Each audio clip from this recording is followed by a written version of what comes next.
In this one, I want to talk about two things. The first is how close is too close to the blade. Second one is the height of the blade. How high should it be when you're making your cuts? Because there's a fair bit of disagreement there. Some people think that the blade should be as high as it can go for all cuts to minimize the tooth contact with the work as you're pushing it through, and thereby reducing the risk of kickback, supposedly, while others think that, like myself, that the blade should be down as low as possible, because at least then there's a limit on how deep the cut will be if you get one. But before I get into that, I want to talk about the workshop in general and, safety here in the workshop, because it's kind of a closed environment. And when you look around it and you look at the tools, you can see things that can injure you, of course, and probably injure you fairly badly. However, the risk of death in here is substantially lower than it is out doing other daily activities that you kind of don't even see the danger in. A couple of good examples are crossing a busy street or even driving to the corner store or the hardware store to pick up some hardware for your next project. People minimize the risk, or they don't perceive the risk there as much as they do here in a workshop, even though the risk and the risk of death actually is way higher in those two instances. And I mean, the temptation is there to say that it's just people that don't have any experience in a workshop that think this way, see the danger in everything. But I know that's not true. I know that from my own perspective. When I'm watching someone else on a video or even live in person, I'm watching what they're doing. I'm picking out all the potential dangers. I'm seeing the things that they're doing wrong in my judgment. And all of the fear triggers are going off in my head. However, if I'm with that person as he crosses that busy street, or sitting beside him in the car as he drives to the hardware store and back, unless he's doing something radically dangerous, I don't perceive the threat of injury or even possibly death. I think the way our minds work is that it knows about these common threats.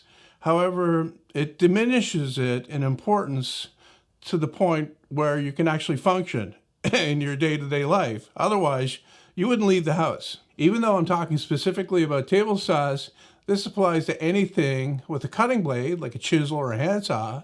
The closer you get to the blade, the greater your chances are of getting cut.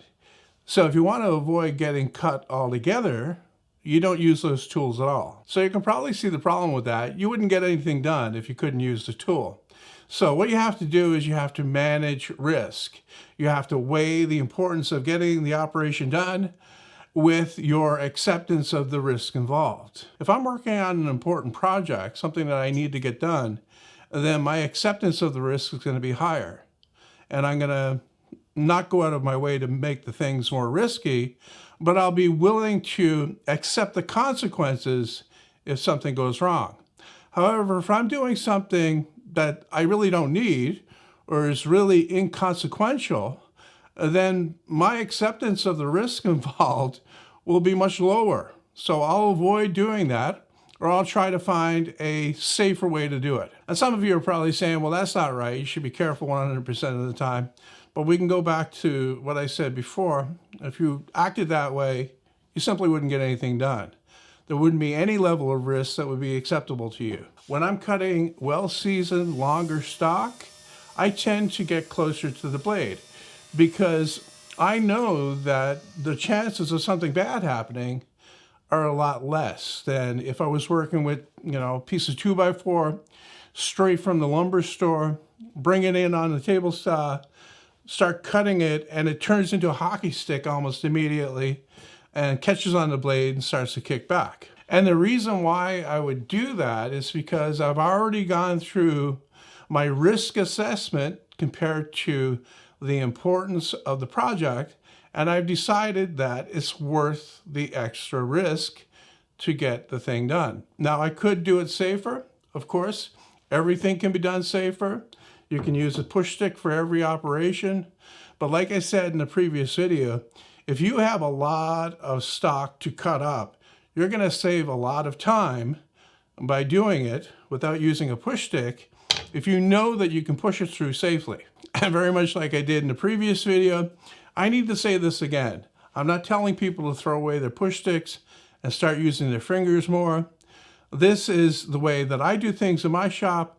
This is the level of risk that I'm willing to accept. What it comes down to is that when you're using your table saw at home, it's entirely up to you to decide how close you come to the saw blade, how much risk you're willing to accept to get the work done that you need to get done. It's also your responsibility if you injure yourself with the saw. You know what the saw can do. It cuts through wood just fine. It won't have any problem with flesh and bone. I got a fairly typical comment on the video I posted where I showed the thumb push stick, and that was that it looked like my thumb was coming too close to the blade, and that maybe, possibly, it was giving the viewers a false sense of security.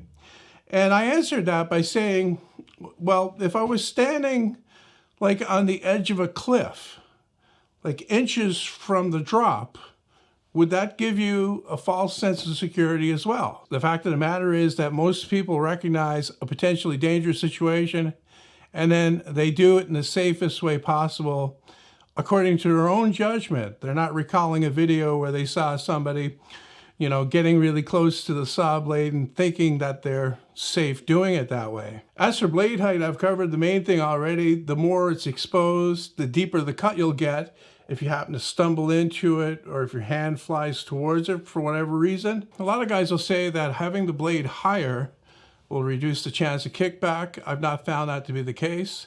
Not that I've gone out of my way to have the blade raised up higher than it needs to be to make the cut, but I haven't experienced an excess of kickback with the blade down to where I think it should be, which is just above the work.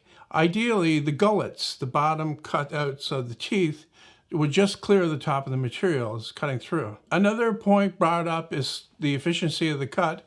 I actually ran a test on that before, cutting through 1.5 inch thick maple, I think it was, and I couldn't detect a difference in the amount of effort that was required to make the cut or in the amount of time that it took to complete the cut.